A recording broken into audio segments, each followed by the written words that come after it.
President Trump, earlier today was at this event and he called out the Democrats over a potential DACA deal. He's done this a few times recently. Listen to this. And we're trying to have a DACA victory for everybody, by the way, and the Democrats are nowhere to be found. They're nowhere to be found. Nowhere to be found. Well, we found Texas Democratic Congressman Henry Cuellar joins us now on a potential DACA deal. What do you make of the president's comments there, Congressman? Well, he needs to look at the right places and find the right Democrats to work with them. Certainly, we want to work with the administration to find a solution to DACA. But look at the three proposals that have failed in the Senate. One was the Trump proposal that didn't pass. Right. The other one was that bipartisan proposal didn't pass. I think Senator Flake tried to do the 3-year, 3x3 proposal that didn't pass. I've been in contact with my friend Chairman Goodlatte.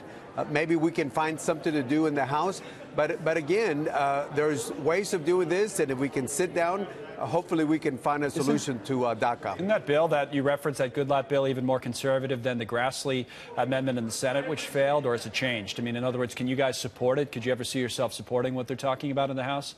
Well, again, it was drafted without any Democratic input, and if they want to pass it through the Hastert rule, which means the majority of the majority, without any input from Democrats, then it might be hard to get any Democrats on because, again, bipartisanship basically means let us sit at the table and negotiate some language, not half a bill, come in at the end and then sign on to the bill. That's not, at least not my perspective of bipartisanship. All right.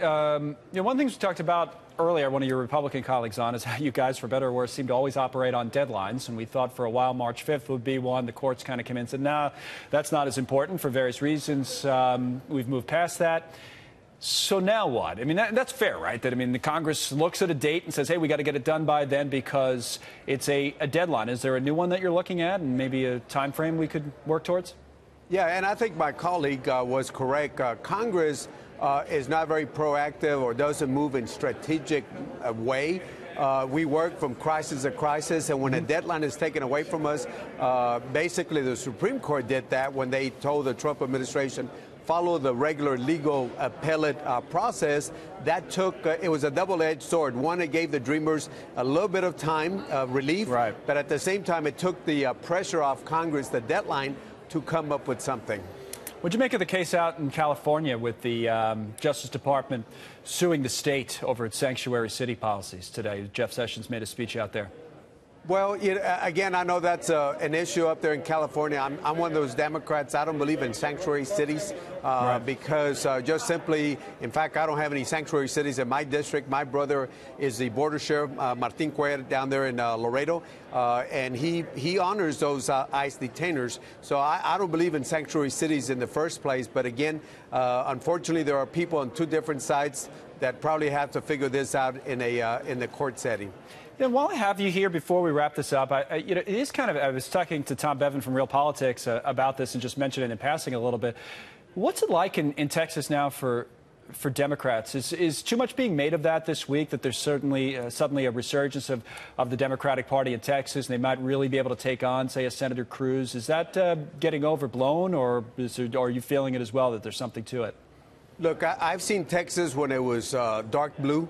When I started off years ago in the state legislature, and I saw the transition now to a red state. I think what we had is we have a lot of enthusiasm in the state of Texas. In fact, if you look at it, during early vote, there were more Democrats than Republicans. But on election day, the Republicans made that, and I think they ended up with about 450,000.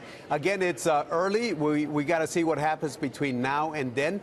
But as a Democrat, there is enthusiasm out there in the state of Texas, without a doubt. It's anti-Trump.